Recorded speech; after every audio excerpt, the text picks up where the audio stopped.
Good evening. My name is Jonathan Calloway. I am president of Amnesty International here at ETSU.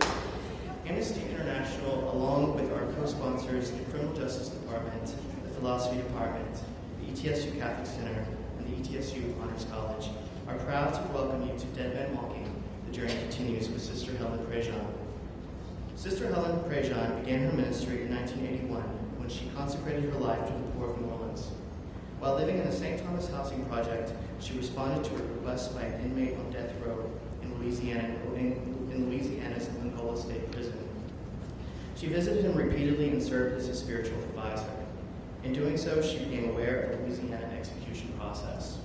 Sister Helen turned her experiences into a book, one that is being sold at the tables over there. This book made the 1994 American Library's Associates Notable Book List and was nominated for a 1993 Pulitzer Prize. Dead Man Walking.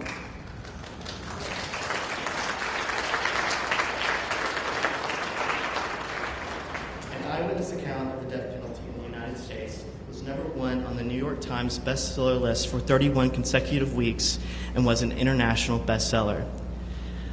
Again, her books are located at our tables for sale that will benefit her ministry.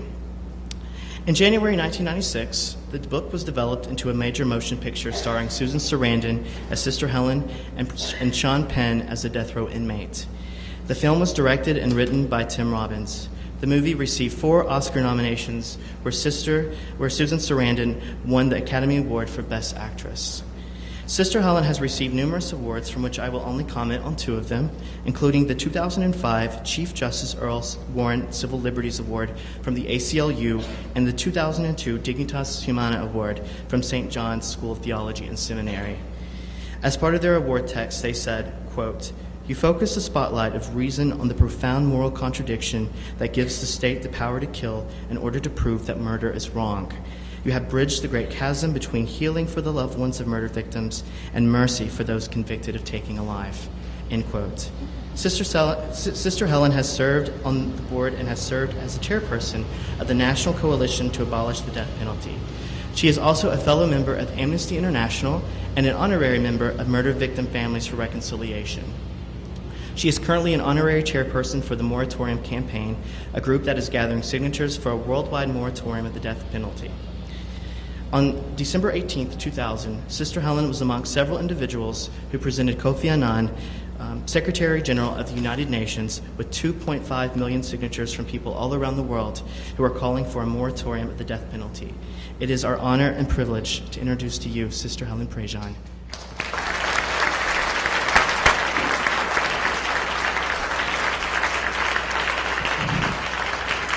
Thank you, Jonathan.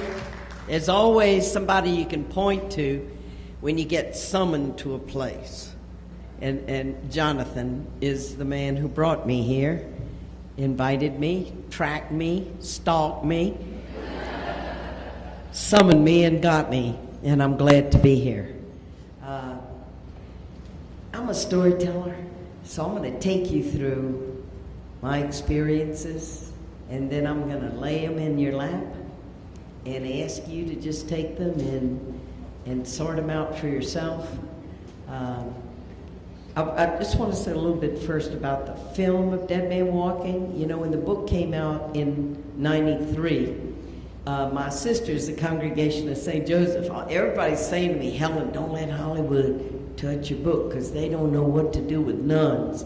And you know, you've seen, they had, the flying nun, they had Sister Act, but they don't know what to do with us, see? I said, don't worry, we're not going to have this book made into a movie. And then one October day, the phone rings and it's Susan Sarandon. Now, I had heard of Susan Sarandon through Amnesty International, and she was great on human rights. I didn't know what the lady looked like or anything. I hadn't seen any of her films. But she was coming to New Orleans for a couple of days of filming because she was filming The Client. It's a Grisham film, and had been filming in Memphis, had to come to New Orleans for a couple of scenes when they're going to fly out. And so she called me and said, "I've been reading your book." And I just didn't know the power of a book. I know you write a book, a lot of people write books and put them out there, but that book found its way to Susan. She said, I read the reviews about it, and then a friend gave it to me. And so she said, I'd like to come and meet you because I'd like to talk to you about doing a film about your book. Well, the one piece of advice I've been given about films is you make sure you trust the ones you sign in that contract with. Because after you sign your name on that dotted line, they can do a musical comedy with your stuff if they want. You got no control over it. And you hear a lot of stories of people that write books, and then they see what they do in the film, and they hate it. But Susan, she sounded sincere. Amnesty said she was a good person. So I rented Thelma and Louise so I could see what you looked like before she came to the restaurant where we were going to meet. Got her mixed up with Gina Davis, looking at all of Thelma and Louise, looking at Gina Davis, and just thinking, ooh, I wish my person was Louise. Because I'm thinking it's Gina Davis, see, the whole time that does all this ditzy, stupid stuff, getting them in more and more trouble with the law and all. So when Susan walks in the Bon Ton restaurant in New Orleans, I said, thank you, Jesus, she's Louise. Because I was worried, about that other character. So Susan and I sat at that table, and we had some good crawfish etouffee, and we talked about making a film. And so she said, I know just who needs to do this film, and it's Tim Robbins. Well, it took her 9 months to get him to read the book because he had other projects going on. She'd say, did you read the nun's book? I did not read the nun's book. And so one night, walking down the streets of New York, they live in New York, she takes him by the arm, and she burst into tears. And she said, Tim, if we're not going to do a film of that book, we need to turn the book over to somebody who will. So he goes, probably for domestic tranquility. He said, I'll read the nun's book. So he read it. And he could see that I'm bringing over to both sides, and that's what we're going to do tonight, too. In my own journey of descending into the death penalty, we're going to go into the suffering victim's family, and then we're also going to go into what would make people do such an unspeakable crime, and then what does it mean for the state to actually kill them? What's the process like? Who gets the death penalty? We know the theory that it's supposed to be safe for the worst of the worst.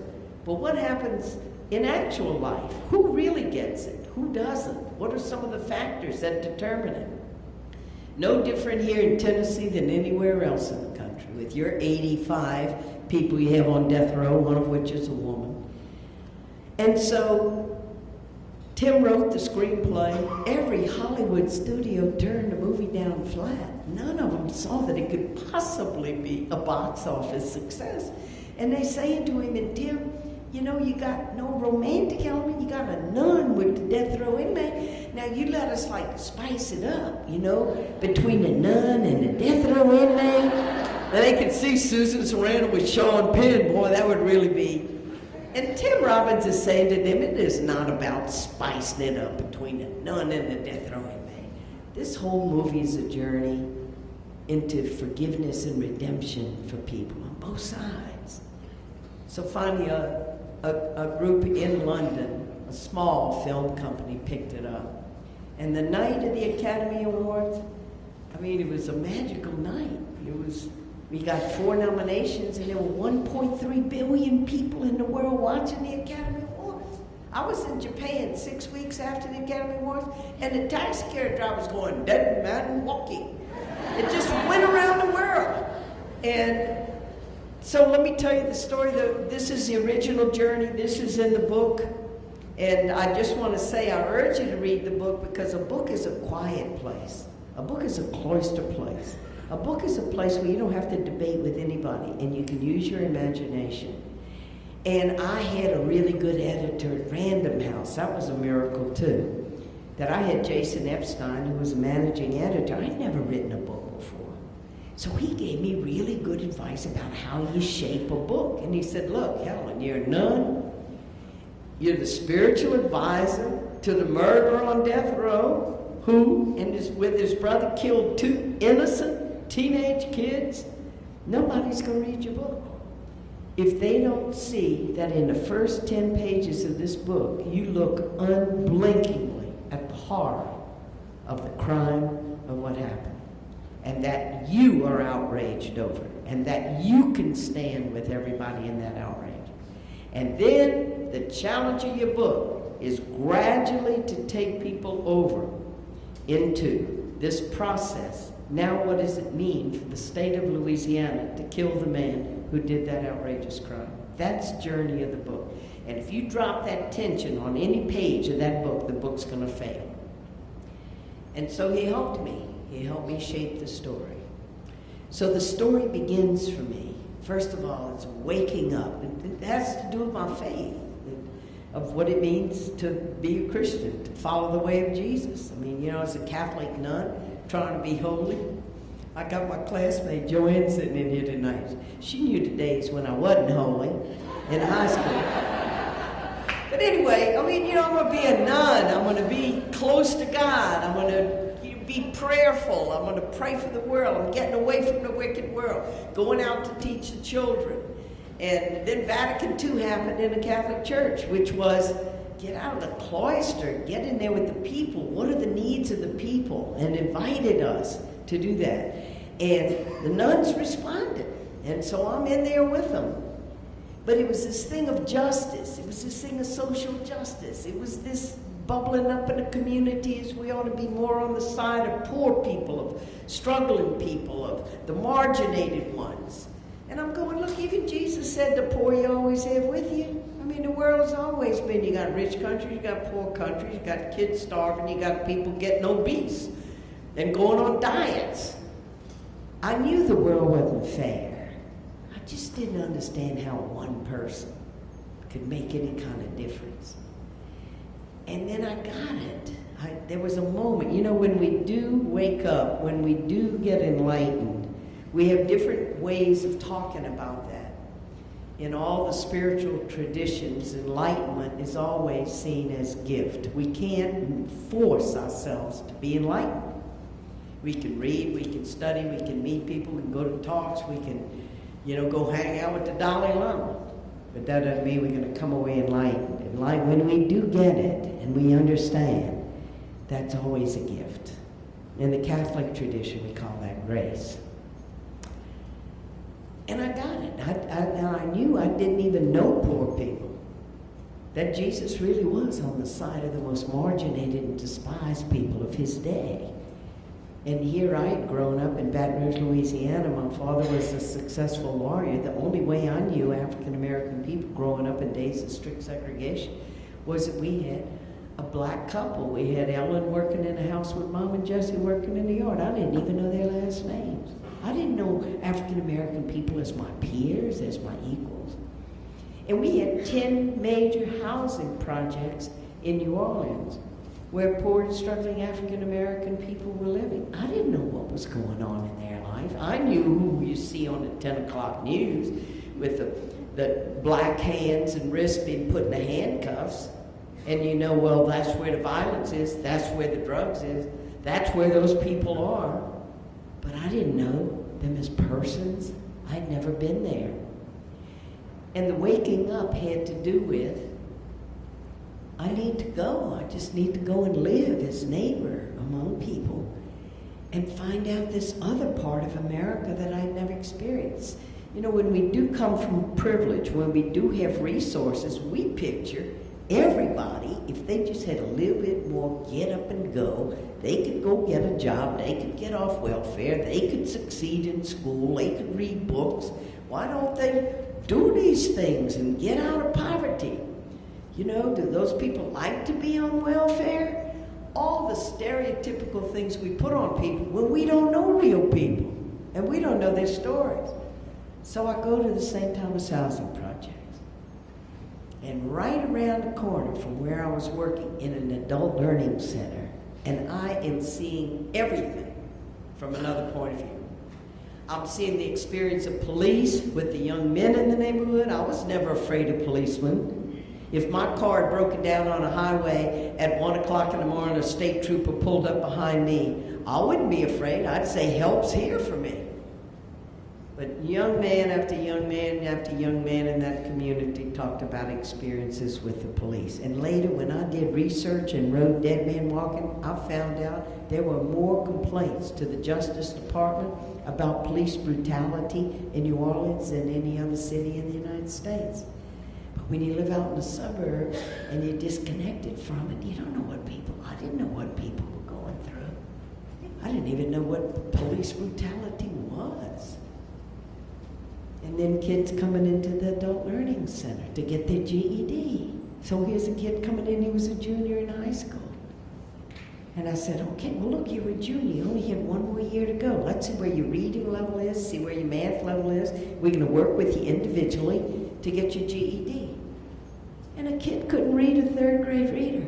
He was a junior in high school, he couldn't read a third grade reader. So what's going to happen to that young black kid in New Orleans, Louisiana, even if he had graduated out of that public school and gotten his high school diploma and he can't read, what's going to happen to him?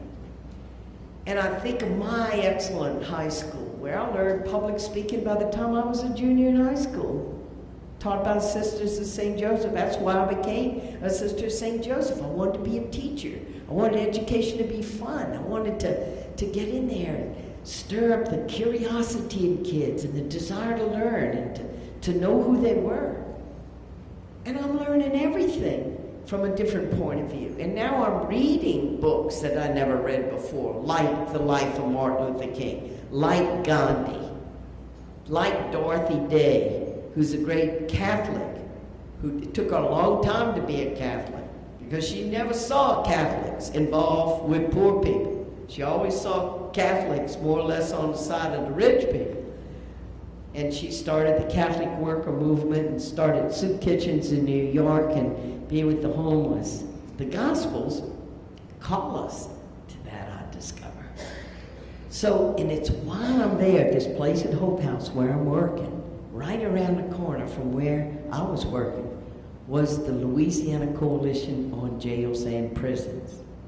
Well, the United States incarcerates more people than any other country in the world, and Louisiana is one of the top incarcerators of all the states in the United States. We throw people in prison for long sentences, 70% of whom are African American.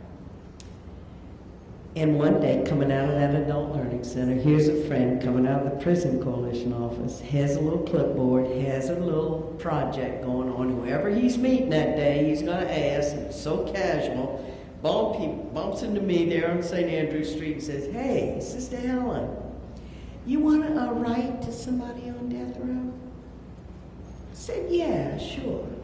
It was 1982. We hadn't executed anybody in Louisiana in over 20 years. It had been an unofficial moratorium on the death penalty. I never dreamed they were going to kill this guy. I thought, yeah, I could write some letters. You know, I was an English major. I could write some good letters. And he gave me the guy's name and his address. And I sat down that night. I had never in my life addressed an envelope. That Patrick Saunier and his number. And death row was his address, death row. I'm thinking, that'd be depressing to read your mail. Death row, man, I don't know. So I wrote the man a letter. Wrote the man a letter, never dreaming they're gonna kill him, that we'd just be writing some letters. And you know what the problem was? He wrote back. And there was a connection between two human beings. And that is when everything happens. It's when that personal connection. So I found out from his letters he didn't have anybody to come and visit him. He didn't even ask me to come. He never asked me for a thing. He was just glad somebody had found him who was writing letters, that he wasn't alone, that at least he had a pen pal, that he was getting letters. And his mother couldn't come. His mother mentally had already been through a lot. She tried to go to death row one time and almost had a nervous breakdown. She could not make herself walk into the place that was going to kill her son. She couldn't do it. So he had nobody. So I write a little note and just say, Pat, I'll come see you sometime. Well, return mail. There it was, the visitor form. You come see me. A visit is a huge thing. When you wake up every morning in the same cell and you get 1,000 signals a day, You have done something so terrible. You are such scum and such monster that the only thing we can do with you is terminate you and kill you. And that's the only way everybody can get along in this society, without you. And here somebody writes a letter. Now you have to understand, I did not know anything. I didn't know anything about the laws. I didn't know anything about how the death penalty worked. I just wrote the man a letter. He wrote back, and so then he said, well, you had these different categories for visit, like wife, girlfriend, relative, friend. And he wrote simply, well, I'm a Catholic and you're a nun. Would you be my spiritual advisor? So I'll fill in spiritual advisor. And little do I know that 2 years from that time, he's going to be killed in the electric chair in Louisiana at midnight. And that at 5:45 in the evening, everybody's got to leave their death house, except the spiritual advisor who can be with him to the end. And that's going to be the road. That's going to be the journey with him. And of course, it's going to change my life. But we go down a road, and there's a gentleness in the way God's Spirit works with us. We take it a step at a time, and when we take that step, in Latin America, they have a saying, the path is made by walking. You don't know the full import of what's going to be waiting for you down the end of that road, but you do it out of a sense of what you're doing is right, and it comes out of values that are human rights, and this person has a dignity, and boy, am I going to learn a lot along the way. In those 2 years, and I'm going to learn how the courts work. I'm going to learn why poor people are the ones who always end up on death row, and why if you're rich, no matter what kind of crime you do, that you're going to get good defense, and the DA is going to think 50 times before they're going to take on a defense that's going to barrage them with pretrial motions and fight that DA every inch of the way. And then they'll maybe lose in the end, and they don't want to lose. So they'll plea bargain with you on the side. But when you got somebody who's poor, and there's not much defense, and that's how it happens. I'm going to learn a lot. I don't know anything about the law. I don't know anything about the courts. And I'm coming in with an assumption that we got the best court system in the world. I thought it would be a downright fluke if you'd ever have an innocent person that could be found innocent and on death row. We have 131 wrongfully convicted people who've gotten off of death row saved by college students in volunteer innocence projects, saving their lives. God knows how many have gone to their deaths. And you go, well, how can this happen? They got all those appeals. Well, I don't know the answer to that question when I start, but I know a lot more. In the second book, Death of Innocence, where I accompanied 2 people to death that I believe are innocent, I take you more into what happens. A lot of it has to do with if your lawyer at that trial does not raise formal objections when that jury's seated, or when the prosecution doesn't bring forth evidence, then the state Supreme Court, there's no formal objections in the record, and then you do not have any fodder for your federal appeals. Everything depends on that lawyer raising a formal objection and putting it in the record. And you're going to see in the second book, The Death of Innocence, Dobie Gillis Williams, a young black man, IQ 65, white woman killed in this little town in Louisiana. And when he looks out at the jury of his peers, it's an all-white jury.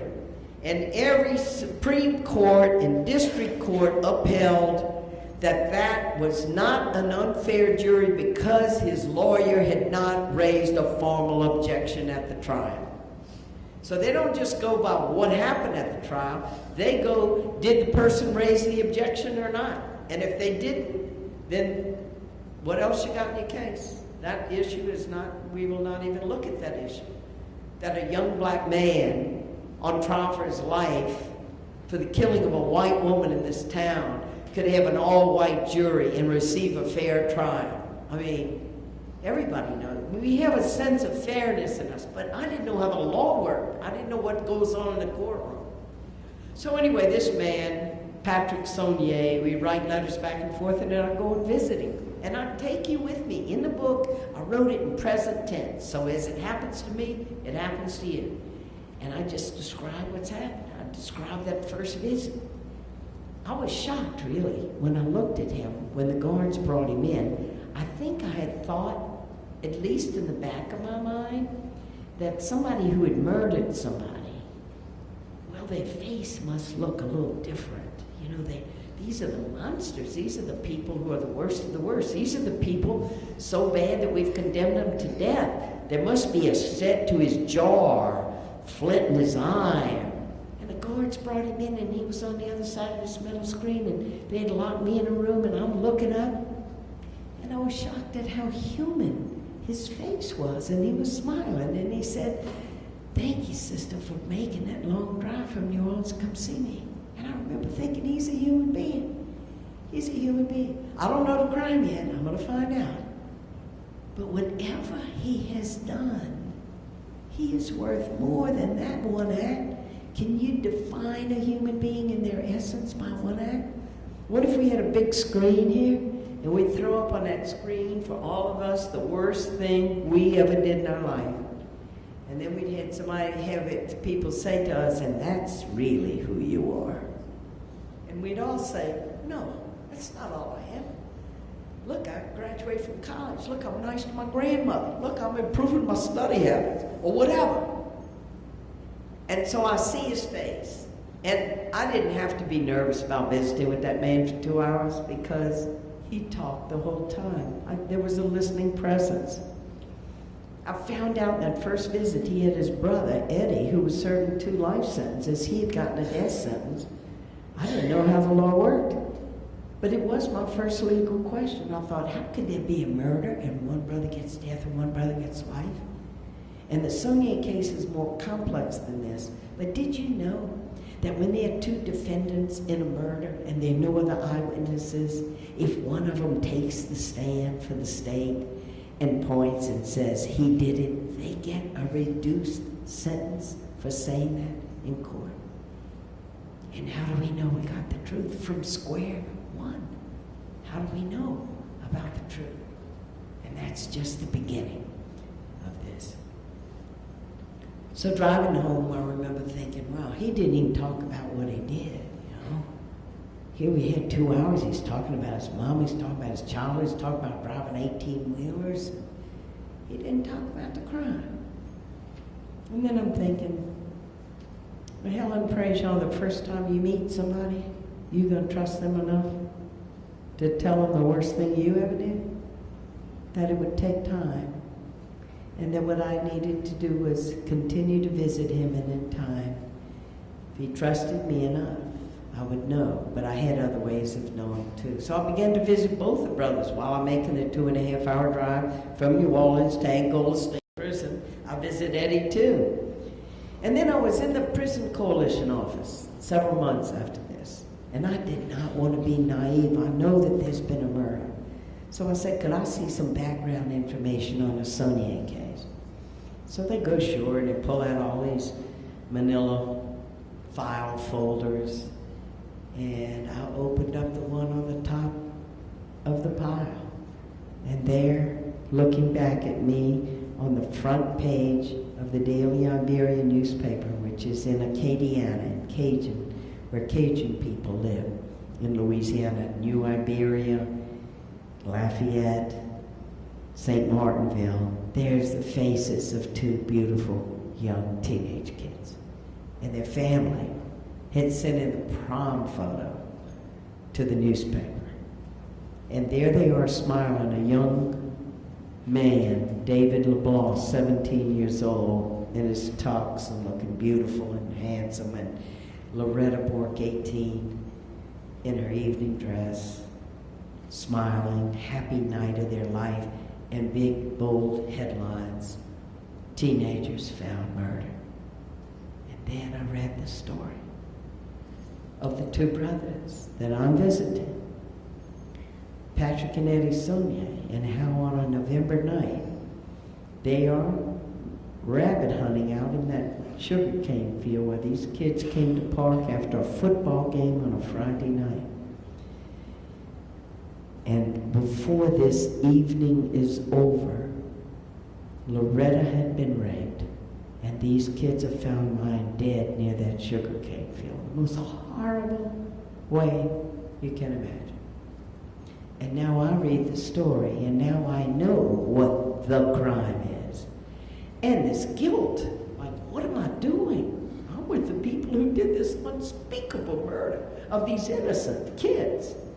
And the nightmare now that their family's going to be thrown into. Every parent's worst nightmare. Your kids go to a football game on a Friday night, you never see them alive again. And I'm with them. And then I had this thought, I ought to go see those parents. Because everybody was Catholic in this. Patrick and Eddie Sonia were Catholic. The Bork family who lost their daughter Loretta was Catholic. The LeBons who lost their son David was Catholic. I'm Catholic. And I'm thinking, I ought to go see those parents. But I held back. And I thought, they're not going to want to see me. I'm a spiritual advisor to the people who kill their kids. They might hate me. Say, what? You want to see justice done for our dead child? Well, we want to see the death penalty. Can you be there with us for that? Don't you believe the person who took the life of our innocent children should be executed? And emotions go all over the place in this. And I know that's why the death penalty is so hard for us, because who's not outraged over such a crime of two innocent kids with their whole lives in front of them, and they're obliterated in a sugarcane field in the most unspeakable act you can imagine. And then I thought, they're not going to want to see me. And it was cowardice, because when I was writing the first draft of Dead Man Walking, and I kind of downplayed this thing of not reaching out to the victim's family. And Jason Epstein, my editor, and he's looking at that first draft, he goes, well, Helen, that was a big mistake, not reaching out to those people. I didn't write him a note, I didn't call him, I didn't do anything. And he said, well, it was cowardice, wasn't it? You were scared, weren't you? I go, yeah. He said, look, when you write your book, don't just take people with you on the peaks of the waves when you do everything right. Take them into troughs when you do it wrong. Well, this was a huge mistake in every way, because I met the victims' families at a very public meeting, a pardon board hearing in Louisiana. And they had been told by the district attorney, this is the last legal hoop you gotta jump through to get your justice. The promise, of course, that is made to them is, your justice will be that we couldn't get both of them with the death penalty, but we got one of them, and you're going to get to sit on the front row, and you're going to get to watch it, and you're going to get your justice. I'm there with two other people to ask the clemency board not to kill Patrick Sonia. How could they not see me as an enemy? Especially since I had done nothing to reach out to them. And that's when I met them. The pardon board was in voting. We were walking outside, we ran into each other. The Bork family who had lost their daughter were furious at me, which I deserved. And they just averted their gaze and walked past me in stony silence. And right behind them were the other victims' families, the LeBlancs who had lost their son. I went, here we go. Inside, I braced myself for their rejection, for their anger. And Lloyd LeBlanc, the father of David, walks right up to me. He said, Sister Helen, I'm Lloyd LeBlanc. It's our son David who was killed. He said, Sister, all this time you've been visited with those two brothers on death row, and you didn't want to come see us. You can't believe the pressure we're under with this death penalty. Well, that shocks me. I don't know, what kind of pressure is he talking about? I know victims' families under any kind of pressure. I mean, given a chance, isn't every victim's family going to be there and saying, yeah, we want this justice? He said, Sister, you need to come. You need to walk with us. He said, I pray in this little chapel He said, come pray with me. He was the gracious one. And in Dead Man Walking, he's the hero of that book, and I'm going to tell you the story of his journey, and you're going to know why. I'm just a storyteller, and I made a bad mistake. But this man, I go to this little chapel in St. Martinville to go and kneel by his side and pray with him. And when we pray with each other, our souls are revealed to each other. And right away, I began to see the soul of Lloyd LeBlanc, because as he's praying, he's not only praying for the safety of teenage kids, he's not only praying for his wife and his daughter Vicky, that they can be healed and move on in their life. He's not only praying for the Bork family who had lost Loretta and who had 6 other kids, and they had all kind of family things going on. He prays for Mrs. Sonia. He prays for Gladys Sonia, the mother of Patrick and Eddie, who lived in the town of St. Martinville and who couldn't even go into the grocery store because she'd overhear people saying it loud enough for her benefit. There she is, that white trash woman. Her sons killed the Bourque and the LeBlanc children. And people are cutting up dead animals and they're throwing them on her front porch. And he is praying for her. And as I got to know him, as the visits continued and we got to be friends, he took me. He took me into his heart and on the journey he had made on this. He said, you know, sister, from the beginning I wasn't much for the death penalty, but everybody was saying to me, Lloyd, David's killed, and you're not for the death penalty? It's going to look like you're condoning what they did. He said, sister, people think forgiveness is weak in our society, that forgiveness can't come from any kind of strength. It's going to look like you didn't love your boy. And he said, everybody's saying that to me. And so there was a part of me that said, you know, they're right. Look how Eula's suffering. Look what we're going through. They're right. I wish I could pull that switch myself. I want to be there. Yeah, I want to see him die. I wish we could have gotten both of them. And then he said, the more I went there, the more I felt like that, the more I realized, they killed our boy, but I'm not going to let them kill me. Because if that hatred takes over in me, I'm going to be dead too. I'm going to be walking around. But that's not who I am. I've always been a kind person who loves to help people. I'm good with my hands. I can fix things. And if I'm coming along the road at 2 o'clock in the morning, somebody's broken down, I'm going to stop and I'm going to help them because it's who I am. And I'm not going to let them take away from me who I am. I'm going to do what Jesus said. He's the first person I ever met where I learned that forgiveness is first and foremost not something you give to another person. It's first and foremost a preserving of your own integrity and a gift you give yourself.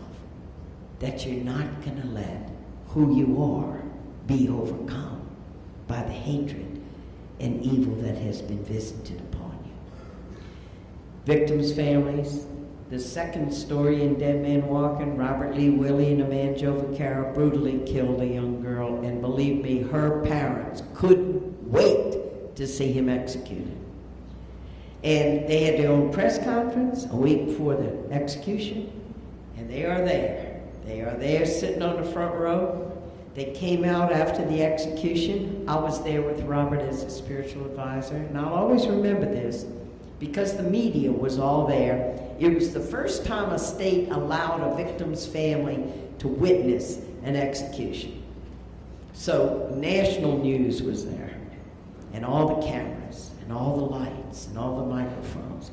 And Vernon Harvey, the stepfather of Faith Hathaway, who had been killed, steps up to that mic. Said, you want to know how I feel? Here's how I feel. I just watched that SOB die. He said, anybody got any whiskey? Anybody want to dance? He said, it took 5 long years, but we got our justice tonight. And then he added, but you know what? That SOB died too quick. I hope he burns in hell. And I realized, I got to know Vernon Harvey. I got to know his wife. He could have watched Robert Lee Willie be killed 1,000 times. And when he came out of the execution chamber, what's the focus of his anger now? Who is he going to be angry at now? He's gone. He can only hope God will put him into hell, and he'd continue to suffer. Think of it. What does it do for a victim's family to wait 10, 15, 20 years and then be brought into a room and watch as the state kills the one who killed their loved one? What kind of promise is that to make to people? That if you just wait now, sometimes you see victims' families coming out of the courtroom with a V, victory, we won, he got the death sentence. And then they start waiting. They wait, and they wait, and they wait. And their wound is public and open, because every time there's a change in the status of the case, the media is at their door. Well, what do you think? The Supreme Court gave him a stay of execution. Or what do you think?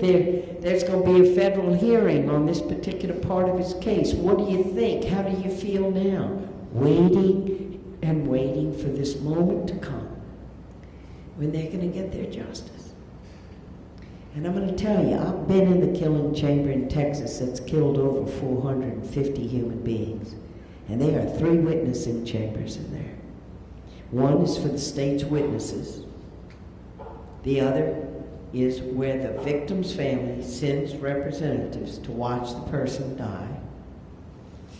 And the other witnessing chamber looks right down on the gurney into the face of the one being killed. And it is where mothers have stood with their hands against that glass to watch as their child is being killed by the state. The essence of this act is we have to go there. What are we doing? What are we doing? What does this do to us as a society? What does it do for us? To say, you killed, and we don't want violence in our society, so we're going to kill you. And we're going to offer that to the victim's family that's supposed to be the source of their healing. And over these 20 plus years that I've worked with this issue and met people from all over this country, I have met on both sides of the question. And who does not understand that the first part of any victim's family is going to be that outrage and that trauma? And which of us wouldn't say, at least at the beginning of this, I'd like to take that person with my own hands and squeeze the life out of him for killing our child or killing my mother. It's a beginning for almost everybody. Few people ever just come upon this and just go, well, I'm going to follow what Jesus said, I'm going to forgive. And I know the people and I know the stories. Bud Welch, his daughter Julie Marie, was killed in the Oklahoma City bombing. She was a social worker. She was translating from Spanish to English in the Murrah building that day when the bomb went off. And 168 people were killed. And on the 3rd day after the bombing, the fireman comes out with Julie's mangled body in his arms. And Bud Welch wanted to kill Timothy McVeigh. How could he not feel like that? And he said, but you know what happened to me is, he said, boy, when my feet would hit the floor in the morning, all I could think was, get McVeigh, get McVeigh. But he said, I'm smoking 5.5 packs of cigarettes a day. I'm drinking to go to sleep at night. I'm drinking to get started in the morning. And I am filled with this hatred and this anger. I'd watch when they bring in McVeigh in a police car for arraignment in the court, and they had a lead vest on him. I was glad they had a lead vest to protect him, because I'd have been waiting for him. And about 2 months after the tragedy and the loss, Bud Welch is in his car, and he goes to turn on the car radio. He goes to hit the knob of the radio. And he remembers being in a car with Julie. She had started an Amnesty International group in her high school. She had been in the car with him, And the news was on the radio, and they were talking about an execution in Texas, and she had turned to him and she had said, "Dad, that's really about nothing but revenge. It's legalized. You kill, we kill you, but it's vengeance." And he remembered that Julie had said that to him. And then he gets it. What does it mean to honor Julie? Is it just his rage over the loss of his daughter, his loss? What does it mean to honor Julie's life and what she stood for? He was the first victim's family, those 168 people, the first one to stand under what they call the survivor's tree, because the glass was shattered, the explosion was so huge. The memorial reminded me of going to Hiroshima because it gives the exact time of the bomb, and you know, it has that horrible feeling to it. So many lives were lost by this act of violence, a single act of violence. He was the first one to say to the media, "I'm not for the death penalty for Timothy McVeigh." He said, "Everybody treated me like I was crazy. I'd gone over the top." But you don't know what you're saying. But by the time Timothy McVeigh was executed, he said over half of those victims' families chose not to watch the killing of Timothy McVeigh in a closed-circuit TV.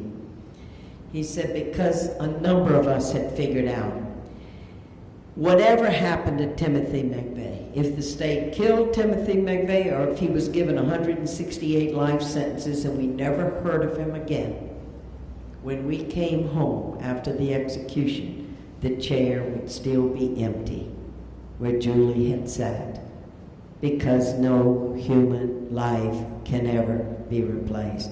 And that the grief and spiritual journey we had to deal with, I had to deal with, was the loss of my daughter. If you see the memorial at Oklahoma, it is 168 empty chairs. And that's the horrible thing, the outrage that we feel over the death of innocent people. We should feel outrage over the death of innocent people. But what do we do with the outrage? And what does it mean then to turn it over to our government to say, okay, pick some people, those that do the worst of them? Because invariably you come to very human instruments, very human agents. You come to DAs who run for office, and then when it's an election year, if it's been a tough year, you know, and we can show statistically that during election years, the death penalty goes up. Very human instruments where it's up to the discretion of the district attorney whether or not we'll go for capital murder or plea bargain it down and not go to trial at all. Very human decisions of very human people of how to pursue this thing. The victims' families, when I visited Lloyd LeBlanc, I began to go to murder victim support groups. And that's when I got my second shock. If the shock in seeing the face of Patrick Sonnier was that he was a human being, the shock of being at the murder victim support groups was person after person after person said, everybody leaves us alone. People don't know what to do with our pain. One man said, "You want to see a room empty? Just let me walk in it. Our daughter was killed." People all just shy away because they don't know what to say to me. What do we do with people who are in such pain? And they don't need to be alone. They need accompaniment. They need community around them. And so what if those of us in the churches, those of us who work for human rights, would reach out on both ends to victims of violence as well, so that they are not left alone in their trauma and their pain? What happens to siblings whose sibling is killed? So you have kids and families that get lost after the murder. Their family is so taken up with remembering the one who was lost, and here's the other kid who has a birthday nobody even notices her. What happens? They need counseling, they need help. 70% of parents who lose a child either to disease or to violence, break up over it. Whatever fault lines in the marriage, it comes apart because of this grief and this trauma that happens to people. So I end up then being with the victim's family, and then I'm with this man who, with his brother, did this. And I'm with him as they bring him to the death house, so now he's going to pay for the crime. The brother, and you can read the book to get the details of this. This thing is so messed up. And Patrick and Eddie Saunier is one example of it. Because Patrick was executed, and Eddie, the one who got the 2 life sentences, is the one who killed the kids that night. The truth all came out as I was visiting with them, but it was all too late. There was no way to go and have a press conference or something and just say, wait a minute, you're killing the wrong man. And it was just all impossible. I was so amazed at everything that I was finding out. And how did Eddie not go crazy the night they killed his brother? And I know why Eddie Saunier didn't go crazy. And I visit him to this day. He's been in prison. He'll be there the rest of his life. And now he's a trustee. He has a job in the prison. He's learned to control his volatile temper that came out of deep desperation in his life. And he killed the kids that night. When he went to tell me about it, it was like he didn't deny it. He just said something happened. He had the gun in his hand. Bang, bang, bang, bang, bang, bang. And these kids are dead. And how do you even find words to say, I killed 2 people and I'm sorry? It's, sometimes people who have done such an unspeakable thing, think of writing a letter or to the victim's family to just say, I'm sorry. The words seem so paltry to them. But they need to try to do that. But Eddie, the night Pat's killed, I know because I wrote the note, because Pat's hands were in handcuffs, the note to his brother that the guards brought over to him, because they had brought him, had stripped him, put a blanket around him to make sure he didn't have any weapons on him to try to commit suicide, and kept him in this cell while his brother was being killed in another part of the prison. And the guards come in about an hour before Patrick was killed with a note. And Eddie read this note for 3 years, every night before he went to bed.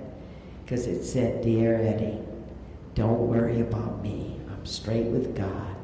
But Eddie, you gotta control your temper or they're gonna kill you in this place.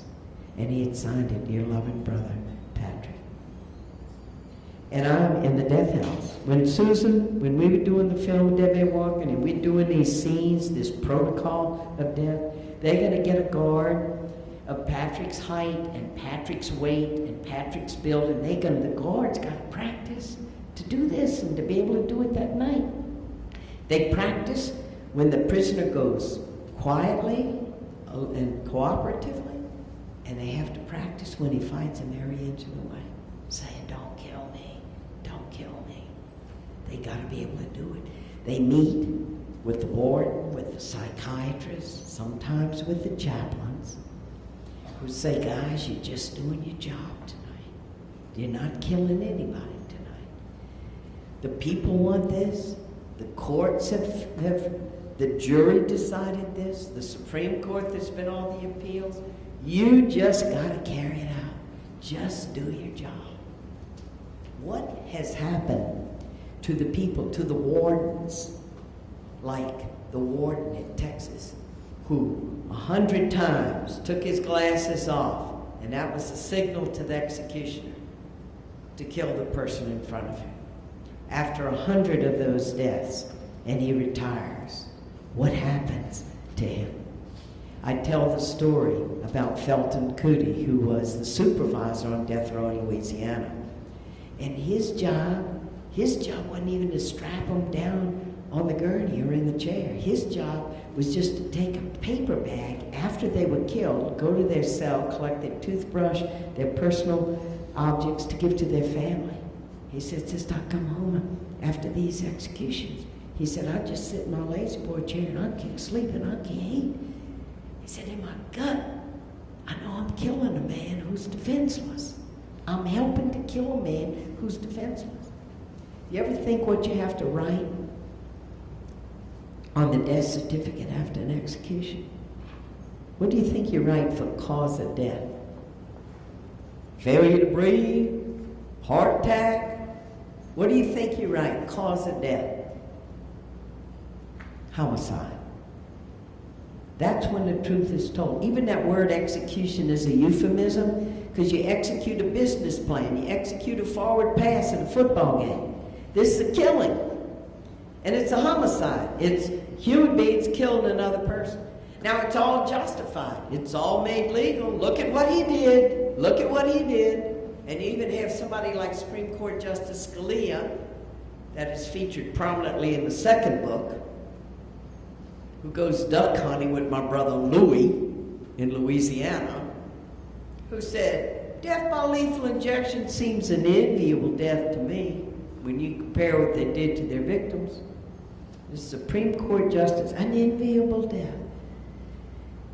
Do we ever think, when it comes to killing a conscious, imaginative human being, all the people I have known on death row, the 6 people I have accompanied, died 1,000 times inside their minds before they died. Everybody has the same nightmare. They're coming for me. It's my time. The guards are dragging me out. I'm going, no, no. Then I wake up, and I'm in a sweat, and I look around. I'm in my cell. Not tonight. But anticipatory, imaginative, living out. I mean, I remember one time I had to have a root canal on a Friday. Monday, 3 more days, 4 more days to the root canal. Tuesday, and this is a root canal, and this is to help me. Imagine when what it is you're trying to get a hold of is, this is my last Monday, my last Tuesday, because I'm going to be killed. Now, where we're coming from is, yeah, but look what they did to their victim. And we got to, at some point, step back in this moral assessment of what's going on here and say, what are we doing as a society in doing this? What does it really mean for us to do this? To try to show the horror of violence or how much we respect life, and we kill the people who killed other people. What does it mean?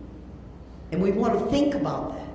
And when we're horrified over a crime and we outraged over it and say, well, whoever did that deserves to die, we got to push ourselves and ask ourselves, could I do it? If I believe in it, could I do it? Or do I have to hire somebody to do the killing for me and I don't want to be around? Because if I believe in it, then I have to be able to do it. And of course, the essence of the act is that the killing by the state is always premeditated, and you have rendered a person absolutely defenseless, and that in the killing. And that brings me to the second book. Joseph Odell, the second story, was where I had a chance to have a direct dialogue with Pope John Paul about the Catholic Church's teaching on the death penalty. Starting in the 70s, mainline religious groups, the leadership gave out statements that they were against the death penalty. Catholic Church too, the Catholic bishops. But to people in the pews, that's another story. I mean, in fact, there was a statistic around the mid-'80s that the more people went to church, the more they believed in the death penalty. Now, that doesn't say too much for the churches. But this dialogue with the Pope was about when you have a chance to have this kind of dialogue, you're very direct, and what I could do is bring 14 years of experience to being with people who are being executed. Because the Catholic Church had a stand, but it had loopholes in it. And how do you close those loopholes and just say there's a moral ground? Amnesty International had a firm moral ground. No exceptions. It's against human rights to take a person and to kill them. Universal Declaration of Human Rights, affirmed by nations in 1948, led by Eleanor Roosevelt. Clear stance, no exception. Catholic Church was, well, should be rare if not non-existent, but maybe sometime. And so the dialogue was, Your Holiness, does the Catholic Church only believe in the dignity of innocent human life? What about the guilty? And the Church's stance for life from the beginning of conception and before birth to natural death. Yeah, but when somebody's guilty of a crime, have they crossed a line, and is the whole moral stance of it different? And I said, when I'm walking with a man to execution, I'm thinking of Patrick Sonia here. And he's shackled hand and foot. He's rendered completely defenseless. And he's being taken, and he's going to walk down this aisle right here. And he's being killed, and he says, "Sister, please pray God holds up my legs. There is no dignity in this death. We need you to firm up the Church's stance on the death penalty." And the Pope actually did that when he came to St. Louis. And for the first time, Catholics heard a pro-life stance that was against abortion, against euthanasia, against physician-assisted suicide, but also against the death penalty. And since then, there's been a lot of moral instruction in the Catholic Church. And the Pope said in St. Louis, even those among us who have done a terrible crime have a dignity that must not be taken from them. Now, it's a journey. People in the church don't change simply because someone in the hierarchy, or when you're Catholics, even if the Pope or whoever your head person is, says something. We got to go on that journey of the heart. And the journey of the heart, for myself, for all of us, is that outrage over the death of innocent people, but then looking closely at what it means now to allow the state to kill the one who killed the killers. Do you know how the thing comes down? Do you know that 8 out of 10 people chosen for death are chosen because they killed white people? That the death of people of color hardly causes a blip on the radar screen. There's no outrage for the most part. Rare if the death penalty is sought for a person of color. Over 50% of all homicides in this country are people of color, but the death penalty is seldom sought for a person of color. What does it mean that there's such a disproportion in selecting who's going to die by who the victim in the race of the victim? What does that mean? And that it's only poor people. And what does it mean that the 10 southern states that practice slavery do 80% of all the executions in the United States? This huge disparity of practice. And you got equal justice under law carved into marble on the Supreme Court. But when it comes down to doing it, the practitioners end up being the 10 southern states that practiced slavery and did the lynchings. Does race have anything to do in the way that we apply the death penalty? How could we say it doesn't? And you begin to learn all the things that go on and why the mistakes are made. In death of innocence, one of the things I say, when poor people are brought to trial, trial is supposed to be an adversarial way of coming to truth. Prosecution presents, defense presents. Prosecution's in charge of the evidence. Prosecution is supposed to turn over to defense, what's called exculpable. Anything that points to the possible innocence of the person.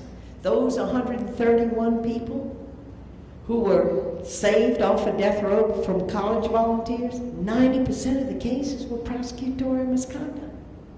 Didn't turn over the DNA. Knew from the original police report that there was another suspect. Never made that, we're going after this man. And then all the things that can happen. Not most prosecutors. Most prosecutors are decent, good people that really try to protect the community. But when they get under pressure, when a policeman's killed, when the media's carrying the story, pressure does not always bring out the better angels of our nature. And there are mistakes. And when you're dealing with death, think of the jury. I'm a juror, I'm an ordinary citizen, and I got sucked into this particular jury duty, and it's a death penalty. And now juries have to be told that if the person isn't given death, they get life without parole. Before, they wouldn't be told. And here's a terrible crime, and they know that it's up to them to protect the community. They'd send a note to the judge. What sentence will a person get if we don't give death? And they wouldn't answer them. So they just pull in their ignorance. Well, 7 years, or all they can get out. Now they have to be told the person will get life without parole if you don't give death. So what does it mean then as a human being? Granted, there are terrible crimes.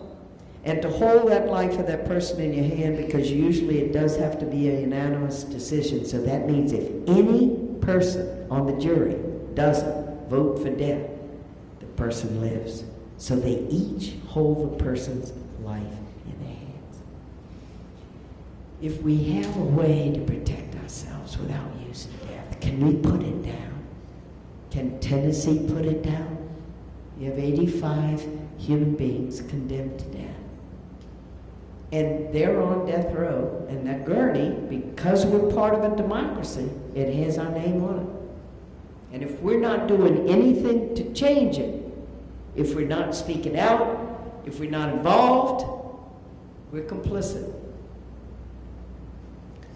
But you may not be there yet. If you are, if you know where you are on the issue, the Tennessee Coalition to Abolish the Death Penalty is here tonight, and I urge you to join them.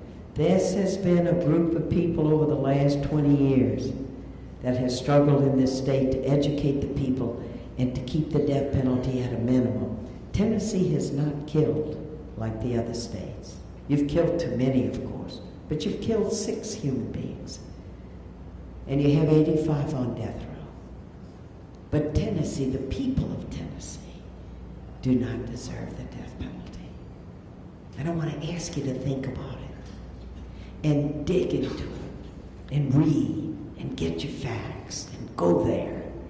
And then if you know where you are, then to join, to sign up tonight before you leave, that you're going to be a part now in force to help end this thing.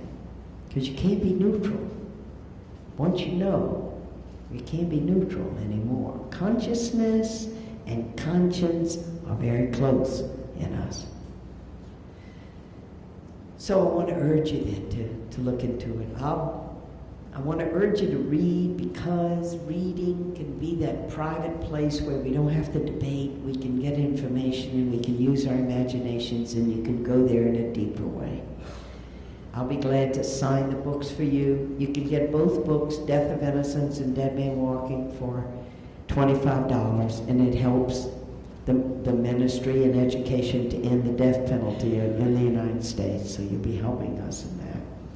We also have things to sign here for the National Coalition to Abolish the Death Penalty, and it has a sign-up part on it if you're Catholic, but if you belong to any church, if you would also indicate that on there, and that's floating around in here somewhere. Okay, I'm going to stop so we can have some conversation together. Questions? Comments? What do you think? What's always bugged you? Yeah. You spoke several times about how the press interacts and reacts to death penalty cases and murders. How do you think, has that become a greater problem as our media has opened up to the internet and 24-hour news? What's on the evening news in Johnson City? Whatever interactions have gone on between the citizens, every peaceful interaction is not news. So you're going to hear about crime on the evening news. Anybody attempted mugging or rape or anything. And media feeds on that. And it feeds us on that. They've done studies that show the more you look at TV, the more afraid you are of crime. You think you're going to walk to the post office, you're going to be murdered. We are one of the most afraid cultures in the world, in the United States. So you got to sort that out. The media feeding on this is one of the things, surely, that contributes to this fear, and so we have to do something drastic. We have to do the death penalty. Is that where you were going with your question? Okay. Anybody else? A comment? Yes. Hi.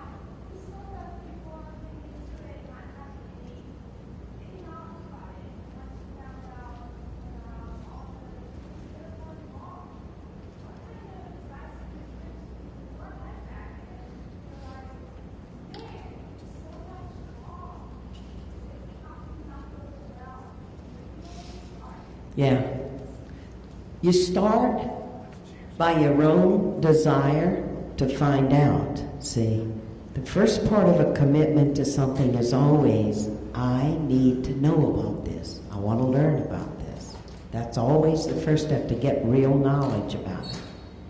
And as we get knowledge, that is what fuels us. This is what builds commitment in us.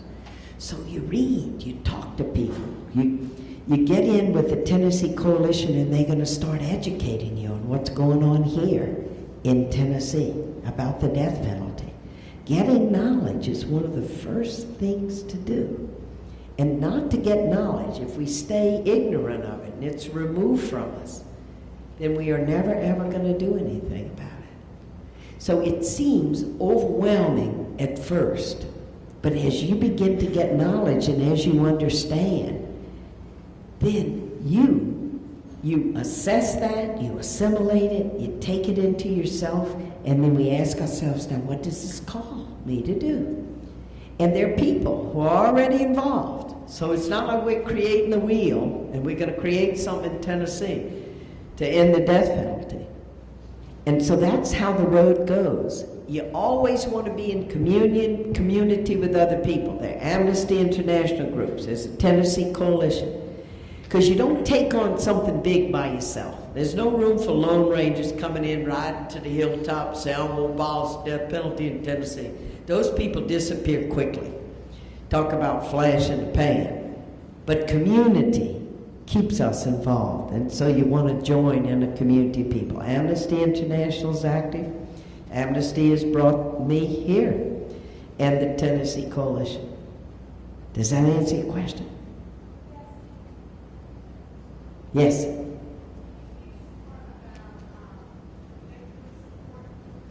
Yeah. What do you have for victim support in Tennessee? First thing to get knowledge is find out what exists. Most states do have something for victims, but find out what it is. And then see how, if it's enough, if it's what people need. And then, it's just people getting involved because they care about something. I mean, I know of there was a group in Indianapolis that when there was a murder, they would go to the scene of it, they would light candles, they would pray for the one who had been killed, they'd visit with the family. Human beings are creative. And it's like if it's victims' families that pull at our hearts, like, oh my goodness, what does it mean to go through that? And we feel that, then we respond.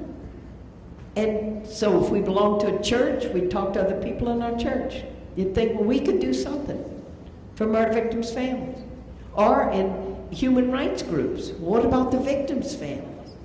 And all it takes is a few people to get something. You don't have to change the whole blooming world. Just start one little group to reach out to people. And the minute you do begin to act, the life starts flowing through you. It's the paralysis we feel before we act that kills us. Because we overwhelm, I should do this, I should do that. All the things, we're working it all out in our head. But the minute we put our hand on that rope and we begin to act, then life flows through us. And the next step is going to be revealed to us. Somebody else? Yes.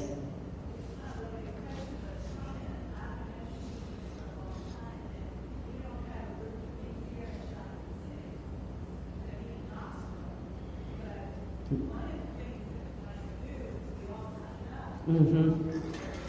Have a group in Johnson City. Y'all hear that, Tennessee Coalition? So when you sign up with the Tennessee group, there could be a group here in Johnson City. And you're going to study together. You're going to dig into it together. You're going to learn together and help each other.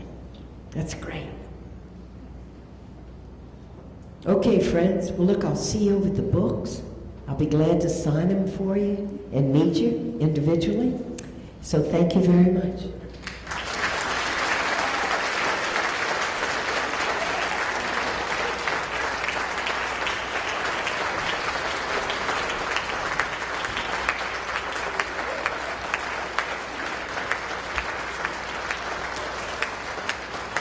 Thank you, Sister Helen. It's been an honor and a privilege to have you speak at our community, and thank you for changing the opinions of the people in this room and for the opinions of the people around the world. We'll see you at the tables, and please talk to us on how you can become involved with this important issue. When you first came in, we handed you a form, I want to end the death penalty. Please fill that out if you feel compelled to do so, and give it to our volunteers as you're heading out the door. Thank you, and have a wonderful evening.